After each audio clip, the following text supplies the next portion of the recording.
Assalamualaikum warahmatullahi wabarakatuh. Nama Nafisah, NIM 43020190100. Pertemuan pertama saya akan membahas tentang kemunculan manajemen pelatihan dakwah, perubahan peradaban manusia yang semakin maju, dan butuhnya perkembangan kualitas yang dimiliki manusia, khususnya di bagian dakwah, agar sumber daya manusia yang dibutuhkan tepat sesuai kebutuhan. Jadi, dakwah zaman dahulu dengan zaman sekarang jauh berbeda, karena zaman dahulu harus bertatap muka karena belum ada media teknologi. Seiring dengan perkembangan zaman sekarang, dengan melalui media seperti internet, telepon, dan lain sebagainya. Ada 3 komponen dalam manajemen pelatihan dakwah. Yang pertama yaitu manajemen. Manajemen secara bahasa yaitu melatih atau mengendalikan, membimbing dan mengawasi, memperlakukan dengan seksama, mengurus perniagaan. Sedangkan menurut Ridwan dalam bukunya Dasar-Dasar Manajemen Proses Poach terhadap anggota organisasi dan untuk menggunakan semua sumber daya organisasi untuk mencapai tujuan yang telah disepakati. Intinya untuk mengendalikan. Yang kedua yaitu planning. Pelatihan menurut William suatu kegiatan di staff yang tujuannya untuk mengembangkan sumber daya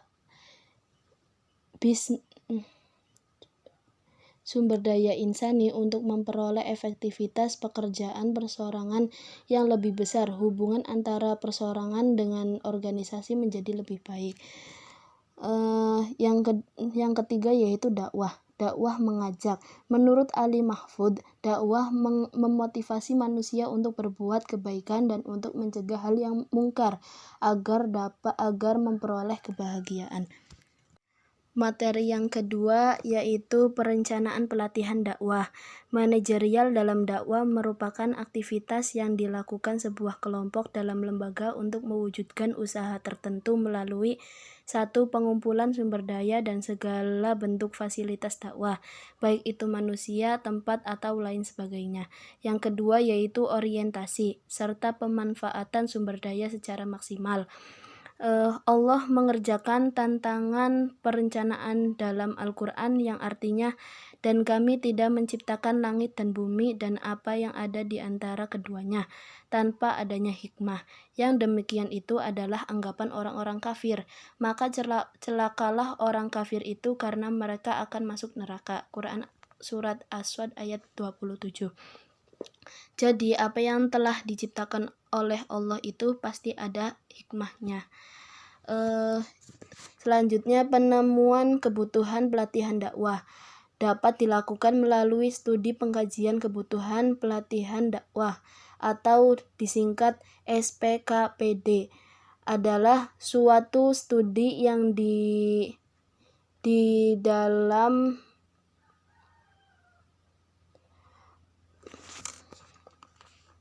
materi yang kedua yaitu perencanaan pelatihan dakwah. Manajerial dalam dakwah merupakan aktivitas yang dilakukan sebuah kelompok dalam lembaga untuk mewujudkan usaha tertentu melalui pengumpulan sumber daya dan segala bentuk fasilitas dakwah, baik itu manusia, tempat, atau lainnya. Yang kedua yaitu orientasi serta pemanfaatan sumber daya secara maksimal. Allah mengerjakan tantangan perencanaan dalam Al-Quran yang artinya, dan kami tidak menciptakan langit dan bumi dan apa yang ada di antara keduanya tanpa adanya hikmah. Yang demikian itu adalah anggapan orang-orang kafir. Maka celakalah orang kafir itu karena mereka akan masuk neraka. Quran Surat As-Sad ayat 27. Jadi, apa yang telah diciptakan Allah itu pasti ada hikmahnya.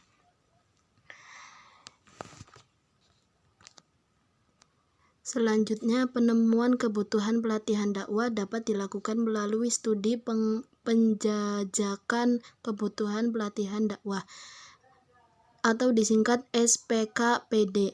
Adalah suatu studi yang mengadakan dalam mengumpulkan dan menganalisis gejala-gejala atau keterangan yang dapat menunjukkan kekurangan dalam hal keterampilan, pengetahuan, sikap dari calon peserta pelatih, sehingga dapat memenuhi kebutuhan yang cocok dengan masalah yang dihadapi. Adanya SPKPD dapat menemukan kebutuhan yang dirasakan, dengan begitu pelatihan yang akan diadakan dapat menjawab kebutuhan peserta, terutama dalam membantu mereka dalam menyelesaikan masalah atau kebutuhan yang dihadapinya saat akan terjadi pelatihan. Materi yang ketiga yaitu pengorganisasian pelatihan dakwah. Pengorganisasian adalah seluruh proses pengelompokan orang-orang, alat-alat, tugas-tugas, tanggung jawab, dan wewenang sedemikian rupa sehingga terciptanya organisasi yang dapat digerakkan sebagai suatu kesatuan dalam rangka mencapai tujuan yang telah ditentukan. Ada 2 poin yang harus diperhatikan dalam organisasi, yaitu struktur organisasi.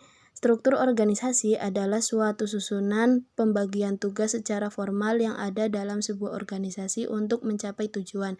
Yang kedua yaitu aspek perilaku.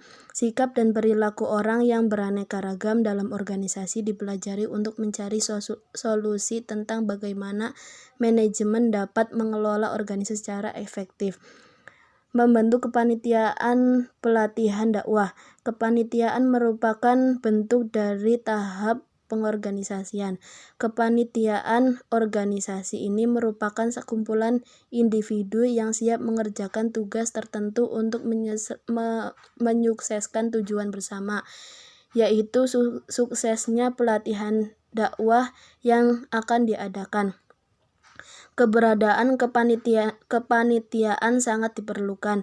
Hal itu akan berguna untuk menyebarkan informasi, menghasilkan ide, dan menyelesaikan masalah, membantu terciptanya koordinasi, komunikasi, dan kerjasama. Adanya kepanitiaan adalah memungkinkan tercapainya penilaian kelompok secara terpadu, membangun iklim kerjasama dan sama-sama kerja, serta memungkinkan kegiatan dapat lebih rapi, tertata, serta lebih cepat selesai. Kepemimpinan sebagai kunci pengorganisasian. Kepemimpinan merupakan kunci utama dari kepanitiaan dalam pengorganisasian yang efektif. Dialah yang mengatur seni dan strategi pengorganisasian. Beberapa aspek penting dalam kepemimpinan diantaranya yaitu 1. Pengambilan keputusan, 2. Konsisten, yang ketiga komunikasi yang baik, yang keempat memberikan motivasi kerja, yang kelima menciptakan kenyamanan kerja. Materi selanjutnya membahas tentang tahapan pelaksanaan pelatihan dakwah. Beberapa tahapan dalam proses pelaksanaan pelatihan dakwah pada umumnya dibagi menjadi 3 tahapan. Yang pertama yaitu pembukaan. Biasanya dilakukan pada saat awal pembukaan suatu kegiatan seperti salam pembuka. Yang kedua yaitu proses belajar dalam pelatihan.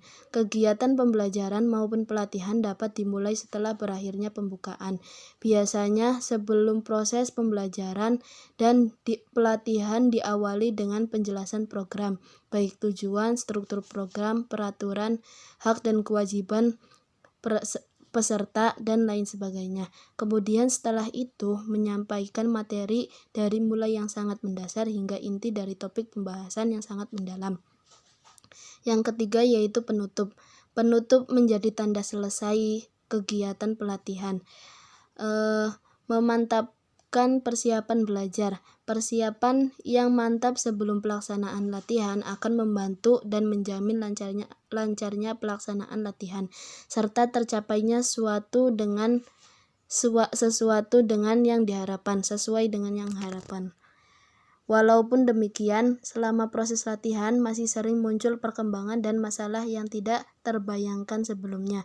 Masalah itu ada kalanya berkaitan dengan materi, judul pelatihan, ataupun peserta. Oleh karenanya, selama pelaksanaan pelatihan diperlukan kesiapan dan kesediaan pihak penyelenggara untuk mengadakan penyesuaian bila memang perlu. Terakhir yaitu media pelatihan dakwah. Pada proses belajar, Seseorang dapat memakai media yang lebih ditekankan sebagai sarana untuk mengembangkan keaktifan peserta dalam kegiatan. Media latihan dakwah mendukung dalam metode mencapai tujuan suatu materi yang disajikan. Fungsi media dapat juga disebut sebagai penghayatan, pemulaan diskusi, informasi, atau instruksional. Selanjutnya akan membahas tentang evaluasi. Evaluasi adalah proses penilaian. Evaluasi pelatihan dakwah merupakan bagian dari rangkaian kegiatan pelatihan dakwah. Setelah perencanaan, pra-pelatihan dakwah, dan pelaksanaan proses pelatihan dakwah, maka tibalah evaluasi pasca pelatihan dakwah. Evaluasi dalam setiap kegiatan memiliki nilai penting, karena dengan evaluasi kita dapat menentukan nilai atau manfaat dari kegiatan yang telah dilakukan melalui informasi yang diperoleh.